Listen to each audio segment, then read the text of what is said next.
미치도록 잡고 싶었다. 범죄 재구성 19, 7위를 공략. 빨간 고무공 미스터리. 2014년 12월 12일 정오.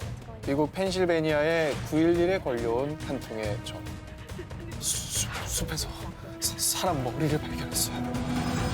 자, 이 끔찍한 광경이 목격된 곳은 펜실베니아 북서쪽에서 약 40km 떨어진 숲.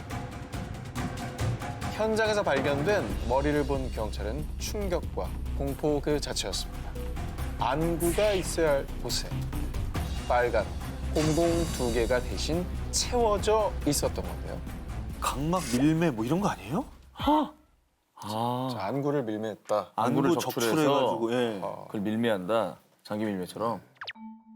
자, 이 사건은 펜실베니아에서 일어나는 기이한 사건으로 불리면서 미 전역을 충격과 공포에 몰아넣었습니다. 자, 부검을 담당한 FBI와 치과 의사의 소견에 따르면요. 50대의 백인 여성이며 펜실베니아에서 거주하지 않았다고 결론을 내렸는데요. 하지만 이 이상 여성의 신원이 더 이상 밝혀지지 않고 사건은 여전히 오리무중인 상태. 아니, 그러니까 DNA 검사하면은 나오지 않습니까? DNA 검사 안 해봤어요? 정말 안타깝게도 DNA 검사가 다소 어려웠는데요. 왜요? 그 이유는 범인이 완전 범죄를 위해서 약품으로 머리에 방부 처리를 했기 때문입니다. 이 사람은 이거는 완전히 계획한 거네요. 완전 계획범죄죠, 이거. 완전 나쁜 놈이네. 자, 그리고 수사 과정에서 밝혀진 또 하나의 단서. 미국의 저명한 병리학자 사이를 웨흐트의 엑스레이 결과인데요. 7개의 뼈로 이루어진 척추의 맨 윗부분인 경추가 좋게 사라져 있는 것이 보이죠? 병추가 없네요. 왜 사라졌어요? 청춘은 왜 사라진 거예요? 특히 목 부분의 깔끔한 절단면은 시체를 주로 다루는 직업군의 소행으로 일단 보인다고 합니다. 그럼에도 불구하고 그렇다면 처음에 발견된 대체 빨간 공은 왜? 빨간 공에 대한 의문은 풀리지 않는 상황이죠. 하지만 조금씩 희망이 보이는 건 3차원 스캐닝 기법을 통해 피해자의 얼굴을 복원하는 성공. 석고로 이 모형이 제작되어 공개가 저렇게 됐는데요. 자, 하루빨리 피해자의 신원과 사건의 진상이 밝혀져 이 극악무도한 범죄자가 꼭 법의 심판을 받길 기원합니다. 미치도록 잡고 싶었다. 범죄 재구성 19, 3위 공개합니다. 리투아니아 현실판 모범 시민. 2009년 10월 5일 리투아니아. 한 지방 판사와 한 여인은 총상을 입고 사망. 아동 인권 보호국에서 폭발 사고가 발생했습니다. 리투아니아의 현실판 모범 시민으로 불리는 이 사건의 전말. 2008년 캐디스는 이혼한 전처가 아이를 방치하자 4살 된 딸 데이만테를 데려와 돌보게 됐습니다. 그런데 딸이 마치 성행위를 하는 듯한 행동을 하는 겁니다. 어머, 네 살이? 4살인데요. 어머머머. Куда это слышит только? Чем? Он фонтану чего? 저게 할게 했다고?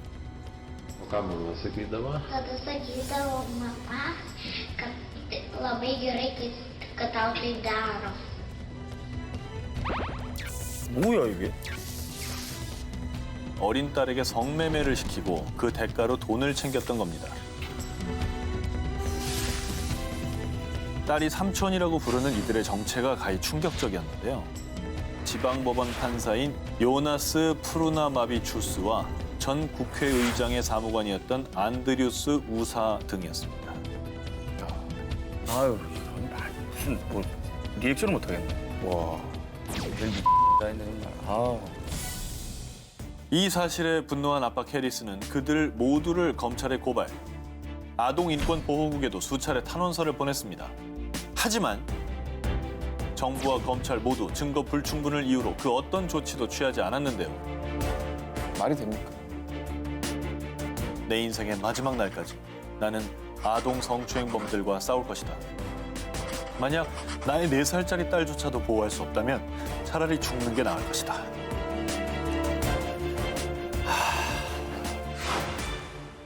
딸의 성매매와 연관된 이들과 아동인권보호국의 폭발 사고 이후 그는 자신의 고향인 카우나스의 한 호수에서 변사체로 발견됐습니다. 그의 시신과 함께 발견된 총은 두 사람이 살해됐을 때 사용된 총과 동일한 것으로 밝혀졌습니다. 아, 뭔가 좀 해피엔딩을 기대했었는데 결국은 안타깝습니다. 리투아니아 국민들은 정의 구현을 위해 아버지 캐디스를 위해 시위를 벌이기도 했다고 합니다. 죽은 이는 더 이상 말이 없죠. 하지만 용감한 아버지, 그가 세상을 향해 던진 외침에는 결코 공소시효가 없을 겁니다. 미치도록 잡고 싶었다. 범죄의 재구성 19. 전 기자와 오 기자의 순위 한 개씩 남아 있습니다. 먼저 헤드라인 공개해 주시죠. 스웨덴 사상 최고의 미제 사건. 미국판 암수 살인. 미치도록 잡고 싶었다. 범죄 재구성 19. 저 전기자 1위 후보를 공개합니다. 30년 전 암살 사건의 비밀 드디어 풀리나. 스웨덴 당국은 2016년 11월 스웨덴 역사상 가장 미스터리한 사건으로 불리는 올로프 팔메 전 총리 암살 사건의 재수사를 결정했습니다.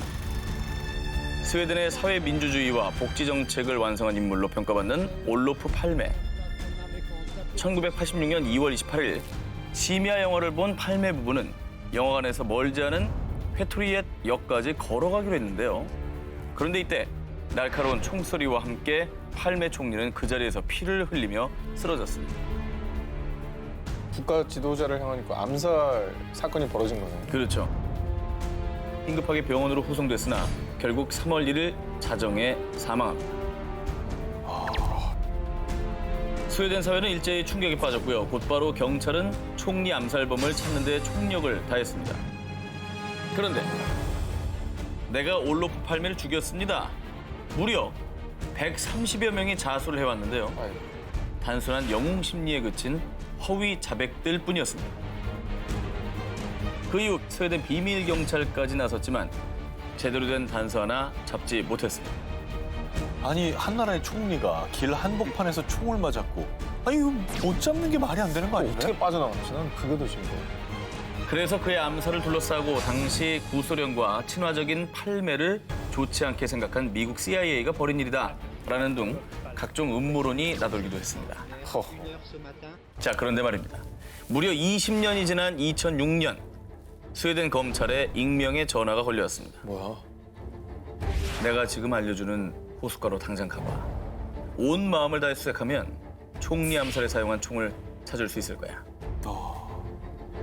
스웨덴 당국은 결국 그 총을 찾았는데요. 뭐야? 하지만 안타깝게도 너무 오랜 시간 물에 잠겨 있어 어떠한 지문도 발견할 수 없었다고 합니다.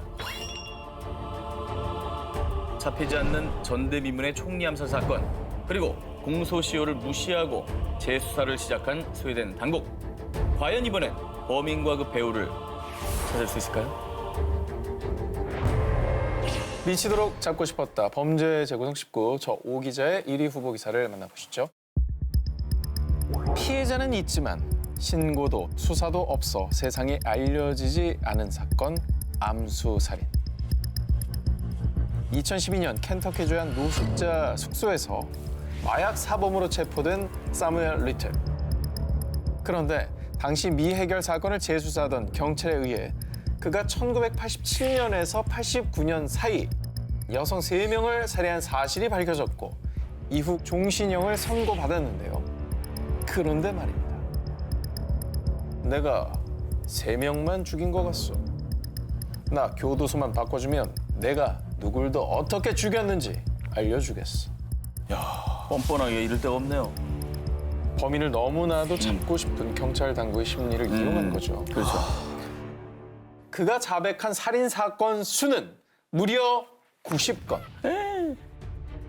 1970년대부터 2005년까지 미 전역 16개 주에 걸쳐 살인을 저질렀다고 밝힌 겁니다. 뭐야? 하나도 안 걸린 거야, 여기? 와 이거 어떻게 그럴 수가 있지? 완전 범죄로 만들 수 있었던 이유. 신분 확인이 어려운 마약 중독자, 매춘부 여성들을 타겟으로 했고요. 살인 사건처럼 보이지 않도록 시신을 약물 과다 남용, 사고사, 또 자연사로 위장시켜 교묘히 수사망을 피했다고 진술했던 겁니다. 악마네, 악마. 이 사람한테는 다 게임이었네. 그렇죠.